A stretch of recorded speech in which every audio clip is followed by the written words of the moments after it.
No niin, olemme lopultakin täällä Heikintien päässä. Tämähän on paras reitti turisteille esimerkiksi tänne Sittalammen Sittapuistoon. Ja täytyy mainita aivan aluksi, että tämän saatanan rakkineen kameran kanssa perkele kiersin koko Hautuumaan. Haastattelin ihmisiä ja tämä ei ollut nauhoittanut yhtään mitään. Nyt tämän pitäisi nauhoittaa. Eli katsotaanpa.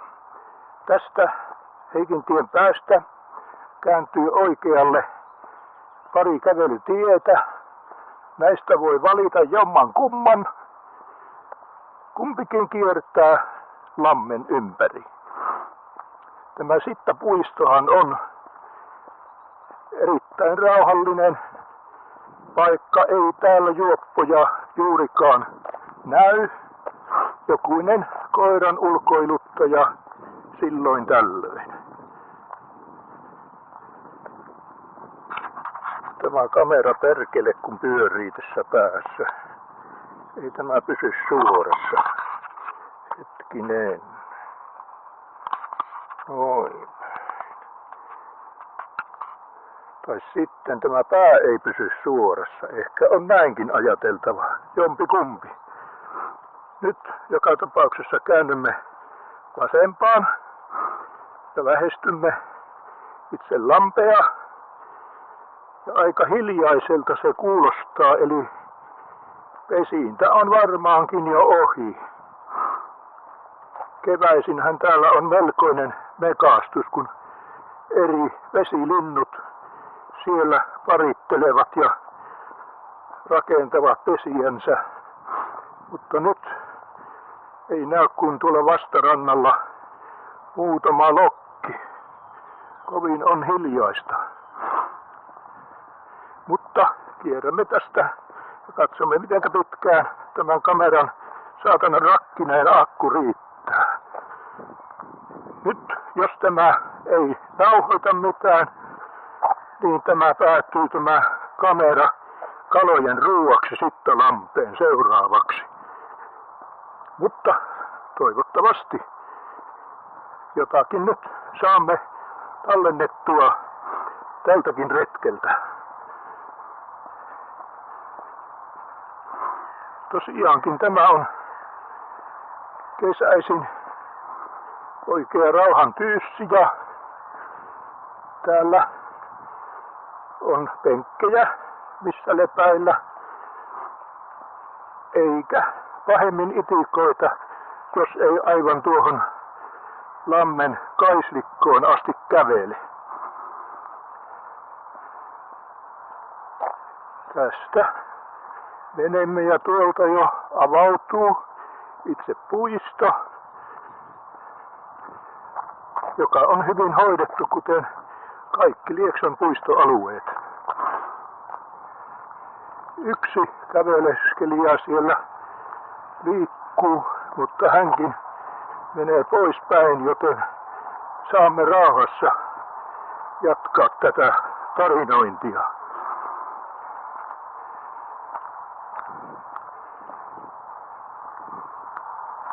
Täällä siinä on tuollainen kaunis pieni silta, jonka joudumme ylittämään. Ja nyt voisimme kääntää katseen tuonne oikealle. Ja siellä se on se Sittalampi. Se on todellakin hiljainen nyt. Näin hiljaisena en muista sitä aikoihin. Ja nyt joku helvetti soittaa taas puhelimella, tirisee taskussa, mutta sen kun soittavat. Koska me teemme nyt videota.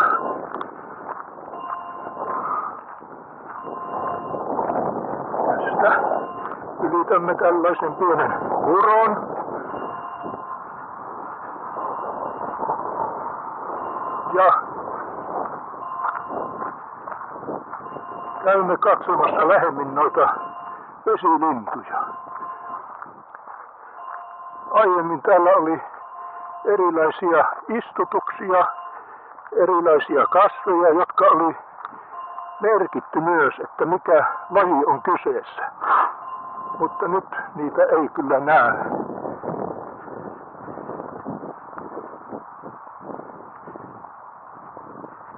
Aurinko häikäisee aika pahasti, mutta toivottavasti näette jotakin, tai tämä kamerahan näkee, mutta minä en näe mitä se näkee tästä puhelimesta. Ja katsotaanpa vielä tuonne oikealle. Siellä niitä on niitä vesilintuja. Noin. Kovin ovat rauhallisia. Pelkkiä lokkeja. Kyllä oli pettymys vai hienoinen pettymys tämä reissu. Olisi ehkä pitänyt tehdä vähän aiemmassa vaiheessa. Mutta kuten näette, tämä on todellakin erittäin laaja ja rauhallinen. Pieni liikenteen melu tietysti haittaa tuossa kantatiellä, mutta kaikkeahan ei ihminen voi tässä elämässä saada. Jos haluaa hiljaisuutta, joutuu menemään esimerkiksi Ruunaan korpeen.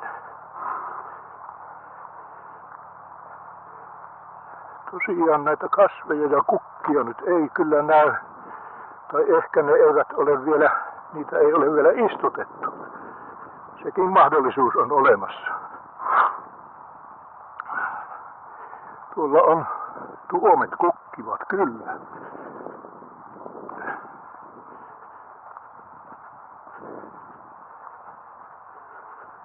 Todellakin.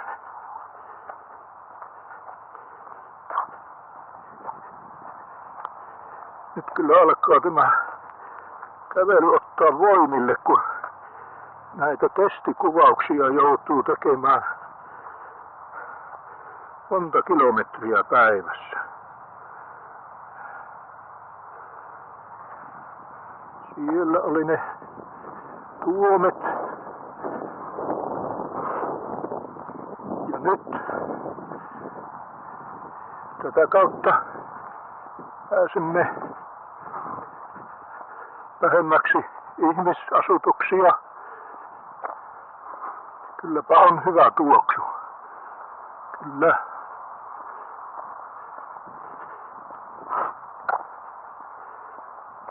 Sieltä jo pilkottaa jokunen talo.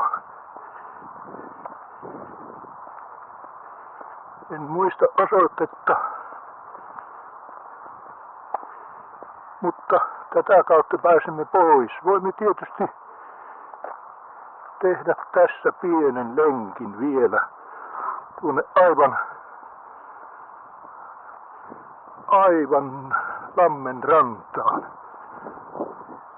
Tosin luulen, että tämä lähestyminen pelästyttää nuo lokitkin pois.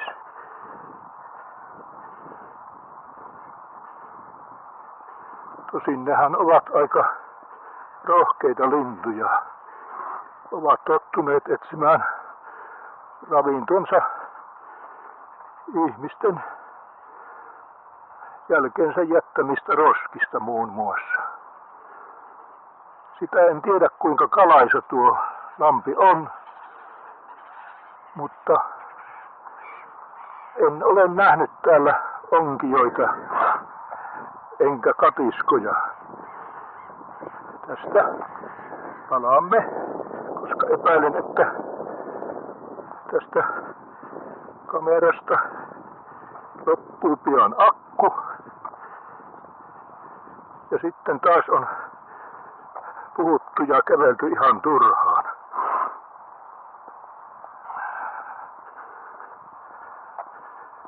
Näin. Palaamme tänne kohti tätä Mähkön asutusaluetta. Nämä ovat omistusasuntoja Reunatien ja Sankkilantien ja myös Mähköntiellä muutama talo ovat taas entisen Lieksan vuokratalojen eli nykyisen Pieliskodit Oyn omistuksessa.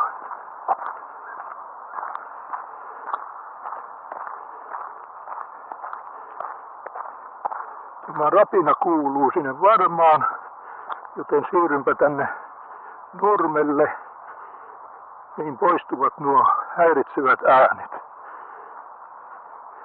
Ja muutenkin nurmella ja suolla kävely on terveellisempää kuin hiekkatiellä tai asfaltilla varsinkin. Näin olemme kiertäneet Sittalammen, nähneet Sittapuiston ja taidanpa tässä risteyksessä lopettaa lähetyksen ja katsoa, onko tämä kamera mitään tallentanut. Kiitoksia seurastanne.